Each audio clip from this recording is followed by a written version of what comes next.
Welcome back to Ashika vlog. எல்லாரும் எப்படி இருக்கீங்க? நானும் நல்லா இருக்கேன்.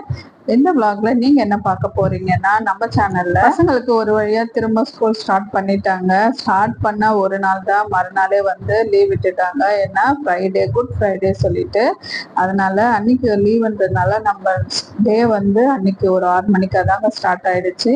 இந்த வாரமும் நம்ம பூஜை பண்ண முடியாது, அதனால இந்த vlog சரி போட்டுடலாம் அப்படின்னு சொல்லிட்டு தான் என்னோட சில விஷயங்கள் பத்தியும் நான் ஷார்ட்ஸ்ல சொல்லியிருப்பேன். மெச்சூர்டு வர்றது அதுன்றத இப்படி எந்த வயசுல வரும் அப்படின்னு சொல்லிலாம் வந்து அந்த ஷார்ட்ஸ்ல சொல்லியிருப்பேன். அதை பத்தி இந்த வீடியோல பேசலான்னு சொல்லி. ஆமாங்க, இந்த வீடியோல அதை பத்தி தான் நம்ம பேச போறோம். அதோட அன்னைக்கு லஞ்ச் மெனு என்னன்றதை பத்தியும் நம்ம பார்த்துடலாமா? நம்ம சேனலை ஃபர்ஸ்ட் டைம் நீங்க பாக்குறவங்களா இருந்தா சப்ஸ்கிரைப் பண்ணிட்டு பாருங்க, அப்பதான் நான் போடுற வீடியோஸ் எல்லாம் உங்களுக்கு வரும். வாங்க நம்ம இப்ப வீடியோக்குள்ள போகலாம். இன்னைக்கு மதிய லஞ்சா நம்ம என்ன செஞ்சோம்னா, அன்னைக்கு காலையில டிஃபன் செஞ்சுட்டு மதியமா ஒரு 11 மணிக்கெல்லாம் வந்து லஞ்ச் செய்ய ஸ்டார்ட் பண்ணிட்டேங்க. அது மட்டும் இல்ல, இன்னைக்கு பாத்தீங்கன்னா வீட்டுல எல்லாருமே இருக்கிறதால நம்ம வாழைத்தண்டு வாங்கியிருந்தோம். வாழைத்தண்டு பாத்தீங்கன்னா ரொம்ப நாள் கழிச்சு இதை செஞ்சிருந்தேங்க. ரொம்ப நாளுன்னு சொல்றதை விட ரொம்ப வருஷம் தான் சொல்லுவேன். ஆனா ரொம்ப வருஷமா இதெல்லாம் வாங்கி செய்யவே இல்லை. அதனாலதான் சரின்னு சொல்லி இந்த டைம் வாங்கியிருந்தேன், அதையும் செஞ்சிடலாமே சொல்லி. அதனால எனக்கு ஞாபகம் இருக்கிற அளவுக்கு நான் வந்து இதை செஞ்சிருந்தேங்க. ஆனா நல்லாவே வந்திருந்தது. பொரியல் மாதிரி செய்யலான்னு பார்த்தேன், ஆனா அது வந்து கூட்டு மாதிரி வந்திருந்தது சொல்லி ஆல்ரெடி ஷார்ட்ஸ்லயுமே சொல்லியிருப்பேன். இது வந்து ஒரு சில பேருக்கு தெரியும் எப்படி கிளீன் பண்றது அப்படின்னு, தெரியாதவங்களுக்கும் சொல்லிடுறேன். இது கிளீன் பண்றது பார்த்தீங்கன்னா இதுக்காகவே நிறைய பேர் வந்து வாங்காம விட்டுடுறாங்க. ஆனா வந்து ஈஸியான ப்ராசஸ் தான். ஆனா வேலைக்கு போறவங்களுக்கு கொஞ்சம் கஷ்டமா தான் இருக்கும். அதுக்காக சாப்பிடாமலாம் விட்டுறாதீங்க. நல்ல மருத்துவ குணம் இருக்கிற ஒரு காய் தான் இது. ஆனா என்ன, நம்ம நார்மலா காய்க்கு கட் பண்ற நேரத்தை விட இது கொஞ்சம் எக்ஸ்ட்ரா எடுக்கும். அதுக்காக நம்ம இன்னுமே ஒரு 5 நிமிஷம் இதுக்காக ஸ்பெண்ட் பண்ணலாம், தப்பு கிடையாது. நம்ம உடம்ப பார்த்துக்கிறதுக்கு இந்த ஒரு 5 நிமிஷம் வந்து நம்ம கஷ்டப்படுறதுல தப்பு இல்லை இல்லையா? அப்படிதாங்க இந்த காயுமே வந்து நான் ரொம்ப நாளா ஸ்டார்டிங்ல செஞ்சுட்டு இருந்தேன். இப்ப நடுவுல தான் செய்யாமலே விட்டுட்டேன். ஆனா திரும்ப இப்ப வந்து எப்படியாவது வாரத்துல 2 முறையாவது இல்ல மாசத்துக்கு 2 முறையாவது செஞ்சிடணும் அப்படின்னு சொல்லிட்டுலாம் இந்த வாட்டி வாங்கிட்டு வந்தேன். இது பாத்தீங்கன்னா நம்ம வந்து இந்த மாதிரி உள்ள இருக்கிற தண்டு தான் வந்து நமக்கு சமைக்கிறதுக்கு யூஸ் ஆகும். அதுக்காக சுத்தி மேல இருக்கிற அந்த எல்லாமே, அந்த பட்டை எல்லாமே எடுத்துட்டு அதுக்கப்புறம் நடுவுல வந்து அது அழகா பீஸா கட் பண்ணோம். இதுக்கு முன்னாடி என்ன பண்ணோம்னா, சுடு தண்ணி நல்லா கொதிக்க வச்சிருக்கணும்.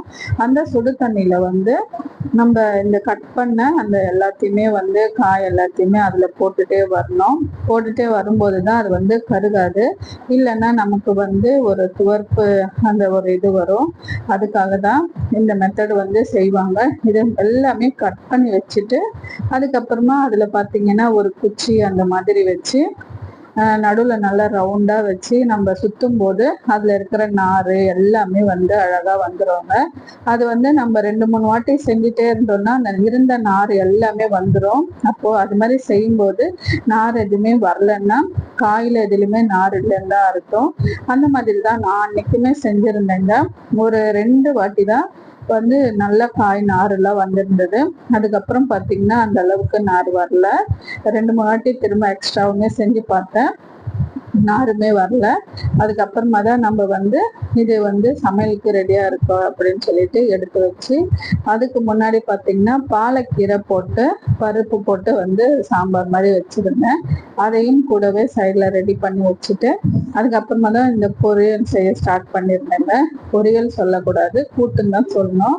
அதுதான் அந்த ஒண்ணு செய்ய போய் ஒண்ணு செய்ய வந்துச்சுன்றோம்ல, அந்த மாதிரி தான் அன்னைக்கு எனக்கு வந்துருந்தது. ஆனா டேஸ்ட் வைஸ் ரொம்ப நல்லாவே இருந்துச்சு. கூட்டு மாதிரி செய்யறதுக்கு நான் என்ன செஞ்சிருந்தேன் பார்த்தீங்கன்னா, இதுல ஆல்ரெடி நம்ம வந்து தோரம்பருப்பு பாலக்கீரை போட்டு செஞ்சிருந்தேன் சொன்னேன் இல்லையா? அப்பவே பார்த்தீங்கன்னா கொஞ்சமா பருப்பு எடுத்து வச்சிருந்தேன். அந்த பருப்பும் லைட்டா வேக வச்சு எடுத்துக்கிட்டேங்க. அதோட தேங்காவும் பச்சை மிளகா, விருப்பப்பட்டா சோம்பு போடணும். சோம்பு போட்டுட்டு நம்ம வந்து இதை வந்து வதக்கி செய்யும்போது நல்லா இருக்கும். அதுதான் நம்ம இந்த இதுலயுமே கொஞ்சம் பருப்பு போட்டு நம்ம மிக்சியில அடிச்சு இதுல செய்யும் போதுதான் அது கூட்டு மாதிரி வந்தது. இது பொரியல் வந்து எப்படி செய்வாங்கன்னு எனக்கு இன்னுமே தெரியல. தெரிஞ்சா நான் கண்டிப்பா யாராவது தெரிஞ்சுன்னா சொல்லுங்க. ஏன்னா யூடியூப்ல எல்லாருமே ஒரு ஒரு விதமா தான் செய்யறாங்க. அதை நான் வந்து பார்த்திருந்தா ஒருவேளை பொரியல் மாதிரி வந்திருக்குமோ என்னவோ.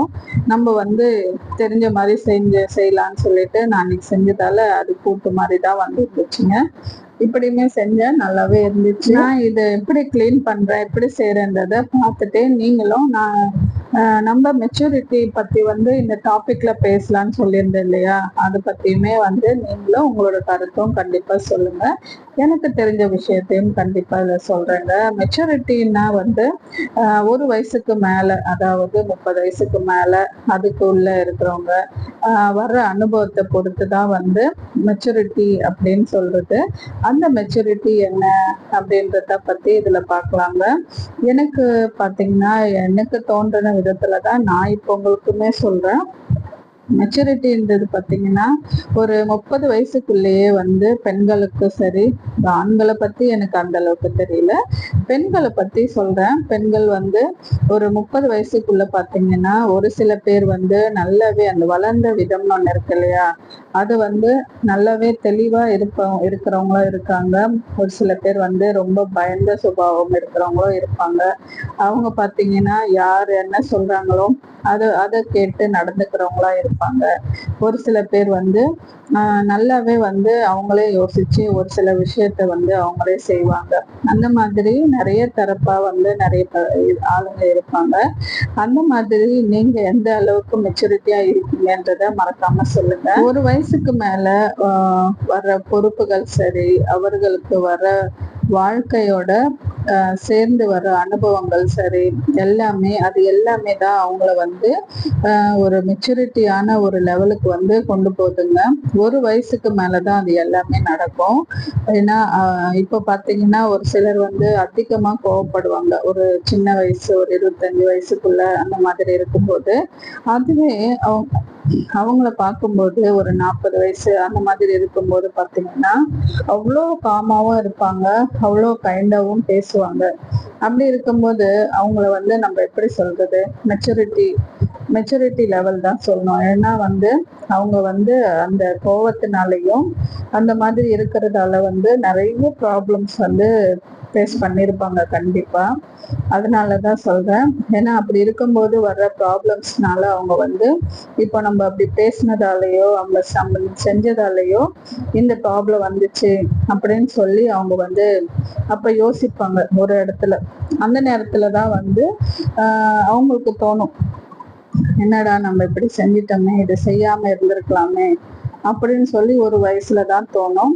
அதுவே பாத்தீங்கன்னா சின்ன வயசா இருக்கிறவங்களா இருந்தா நம்ம செஞ்சது கரெக்டு தான்ப்பா, நான் செஞ்சதுதான்ப்பா கரெக்டு அப்படின்ற மாதிரி எல்லாம் வந்து ஒரு சில பேர் சொல்லுவாங்க. அந்த மாதிரி இருக்கிறது வந்து அந்த வயசுக்கு வந்து கண்டிப்பா வந்து அவங்க செய்யறது கரெக்டு அப்படின்ற மாதிரிதான் இருப்பாங்க.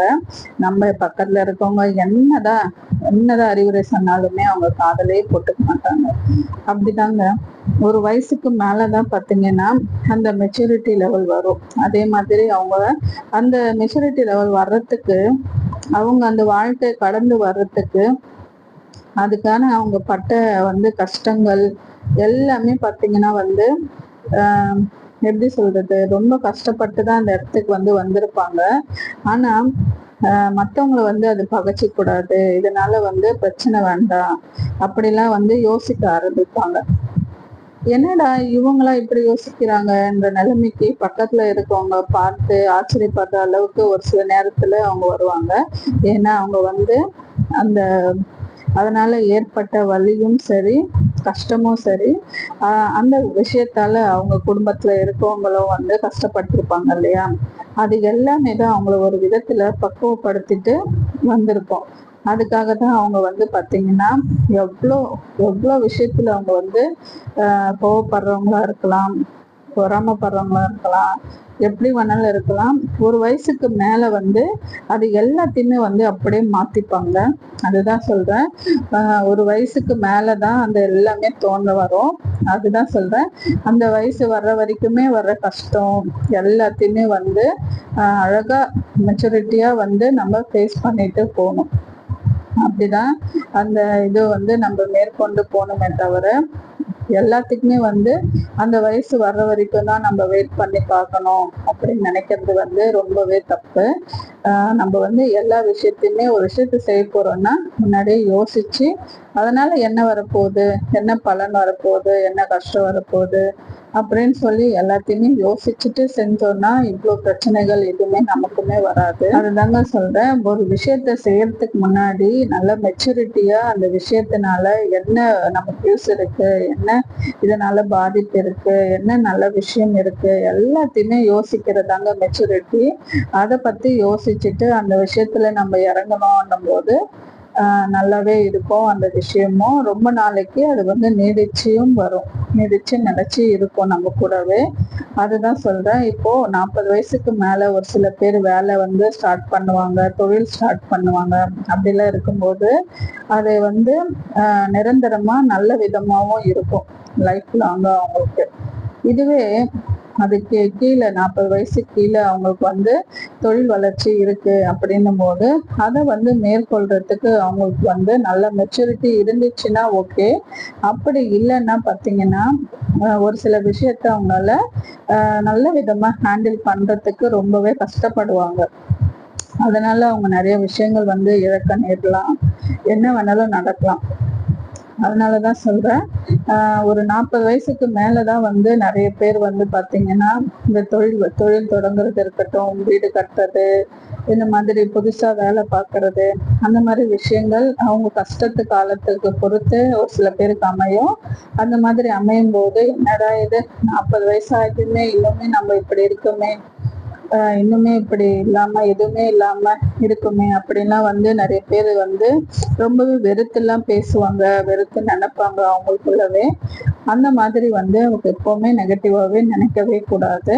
இந்த டைம்லயாவது நமக்கு இது தோன்றுச்சு அப்படின்னு சொல்லி சந்தோஷப்பட்டு அந்த அந்த நேரத்திலயாவது அதை வந்து நல்ல நம்ம வாழ்க்கையோட வந்து கிடைச்ச அனுபவங்கள் வச்சு நம்ம வந்து மீதி இருக்கிற மிச்ச காலத்தை வந்து நம்ம அந்த அனுபவங்களோட நல்ல விதமா வந்து செஞ்சுட்டு போனோம். எந்த விஷயமாக இருந்தாலுமே அதுதான் நான் சொல்ல வர்றது. மெச்சூரிட்டி பத்தியா எனக்கு தெரிஞ்ச விதமா நான் வந்து உங்களுக்கு சொல்லியிருக்கேன். அதுவே இன்னொரு விதமா இருக்காங்க. ஒரு சில பசங்க ரொம்ப சின்ன வயசுலயே ரொம்ப மெச்சூரிட்டியா பேசுவாங்க, ரொம்ப பெரிய பசங்க மாதிரி ரொம்ப தெளிவாகவும் நல்ல போல்டாவும் நல்லா பேசுற பசங்களும் இருக்காங்க இந்த காலத்துல. அந்த மாதிரி இருக்கும்போது அவங்க வந்து இன்னுமே வந்து அவங்கள நல்ல விதமா எடுத்துட்டு போனோம்னா அந்த பேரண்ட்ஸும் சரி பெரியவங்களும் சரி நல்ல விதமா எடுத்துட்டு போனா இன்னுமே அவங்கெல்லாம் வந்து நல்ல விதமா வளருவாங்க இந்த இப்போ இருக்கிற சுச்சுவேஷன்ல. அதுதாங்க, வேற ஒண்ணுமே இல்லைங்க. நம்மளுடைய மெச்சூரிட்டி தனத்தை எப்படி நம்ம யூஸ் பண்றோம் அப்படின்றத பொறுத்துதான். ஒரு வயசுக்கு மேலதான் அந்த மெச்சூரிட்டி வரும்னும் போது அதுக்காக நம்ம வெயிட் பண்ண தேவையில்ல. இப்போ இருக்கிற வயசுலயே நமக்கு வந்து ஏற்படுற ஒவ்வொரு விஷயத்தையும் வந்து நம்ம நல்ல விதமா அதை எடுத்துக்கிட்டு நம்ம விஷயத்தோட நம்ம நடக்கிற அன்றாட நிகழ்ச்சிகளோட அதை கலந்து நம்ம எடுத்துட்டே போனோம்னா நல்ல விதமா நடக்கும். இன்னுமே ஒரு அனுபவம் சொல்றேன், எனக்கு நடந்த அனுபவம்னு சொல்லலாம், உங்களுக்குமே நடந்திருக்கும் இந்த அனுபவம். நம்ம வந்து அதாவது திருமணமான புதுசுல பாத்தீங்கன்னா நம்ம ஒரு விதமா இருப்போம், அந்த அளவுக்கு சமைக்க தெரியாது, அந்த அளவுக்கு வேலைகள் வேகமா செய்ய தெரியாது, வேலையே செய்ய தெரியாமலாம் நிறைய பேர் இருப்பாங்க இல்லையா? அந்த மாதிரி இருக்கும்போது எல்லாத்தையுமே நம்ம செஞ்சுட்டே இருந்தோம்னா ஒரு வயசுக்கு மேல அதுவே பாத்தீங்கன்னா அந்த சமையலே ஒரு அந்த டைமுக்கு மேல ஒரு காலத்துக்கு மேல நல்லாவே வரும். நல்லாவே இவங்க செஞ்சா நல்லா இருக்கும், இவங்க செஞ்சு கொடுத்தா நல்லா இருக்கும். நான் எப்படி சொல்றதுன்னா பெரிய பெரிய டிஷ்ஷஸ் கூட சொல்ல, நார்மலா நம்ம போடுற டீ சொல்லுங்களேன், அந்த டீ வச்சா கூட இவங்க செஞ்சு கொடுத்தா நல்லா இருக்கும் அந்த டீ அப்படின்லாம் சொல்லுவாங்க. ஏன்னா எனக்குமே அது நடந்திருக்கு. இதுவே நம்ம ஸ்டார்டிங்ல செஞ்சு கொடுத்தோம்னா அவங்களா அதெல்லாம் ஒன்றும் வேண்டாம் அப்படி சொல்றவங்களும் இருந்திருக்காங்க. அந்த மாதிரி தாங்க இந்த ஒரு வயசுக்கு மேல அவங்களுக்கு மெச்சூரிட்டி வருதா இல்ல நம்மளுக்கு மெச்சூரிட்டி வருதான்னு தான் அது பெரிய கேள்விக்குறியா இருக்கும். வயசானவங்களும் பாத்தீங்கன்னா அந்த அளவுக்கு மெச்சூரிட்டியா ஒரு சில பேர் நடந்துக்க மாட்டாங்க. இதுவே சின்ன வயசா இருக்கிறவங்க அவங்கள பத்தி யோசிச்சுட்டு அதை பத்தி அவங்க அப்படிதான் விடுங்க அப்படின்லாம் நம்ம விட்டு அவங்கள பொறுத்து போறவங்களும் இருக்காங்க. அந்த மாதிரி இருக்கிறதும் ஒரு மெச்சூரிட்டி தாங்க. ஏன்னா இவங்க இப்படிதான், இவங்க இதுக்கு மேல நம்ம மாத்த முடியாது, இதுக்கு மேல நம்ம எதையுமே அவங்களுக்காக சொல்லி அவங்க திருத்த முடியாது அப்படின்லாம் சொல்லுவாங்க இல்லையா. அந்த மாதிரி தாங்க அவங்க வயசானவங்களா இருக்கட்டும், வயசு அதிகமானவங்களா இருக்கட்டும், நம்ம வயசு கம்மியா இருந்தாலுமே அந்த இடத்துல எப்படி நடந்துக்கிறாங்க அந்த இடத்துக்கு ஏற்ற மாதிரி அப்படின்றத பொறுத்து தான் அந்த மெச்சூரிட்டின்றது நடக்கும். அதுதாங்க நான் சொல்ல வர்றது. உங்களுக்கு கண்டிப்பா பிடிச்சிருக்கும்னு நினைக்கிறேன் இந்த வீடியோ. அப்படியே நமக்கு லஞ்சும் ரெடி ஆயிடுச்சுங்க. நம்ம செஞ்சிருந்த பாலக்கீரை பருப்பு போட்ட குழம்பும் ரெடி ஆயிடுச்சு, பொரியலுமே ரெடி ஆயிருந்துச்சுங்க. அப்படியே நம்ம மத்தியானம் லஞ்சும் அன்னைக்கு முடிச்சிருந்தோம். உங்களுக்கு இந்த வீடியோ பிடிச்சிருந்ததுன்னா கண்டிப்பா இந்த வீடியோவை ஷேர் பண்ணி விடுங்க, லைக் பண்ணுங்க. அப்பதான் நான் உங்களுக்கு என்ன மாதிரி வீடியோஸ் கொடுக்கலான்னு சொல்லி எனக்குமே தோணும். அதுதாங்க, வேற ஒண்ணுமே கிடையாது. பார்த்தீங்கன்னா இப்போ நம்ம போடுற வீடியோஸ் டெய்லி விலாகாகவும் வரும், பூஜா விலாகும் வருது. அதனால தான் சொல்கிறேன், நீங்கள் லைக் பண்ணி ஷேர் பண்ணுறதுல தான் இருக்குது. என்ன மாதிரி வீடியோஸ் நீங்கள் பார்க்குறீங்கன்றதை பற்றி எனக்கு தெரியணுன்றதுனால தான் நாமே கேட்குறேங்க. உங்களுக்கு என்ன மாதிரி வீடியோஸ் வேணுன்றத கமெண்ட்லேயும் சொல்லுங்கள். அது இல்லாமல் இந்த வீடியோ உங்களுக்கு பிடிச்சிருக்கான்றதை பற்றியும் உங்களோட கருத்தும் கண்டிப்பாக சொல்லுங்கள்.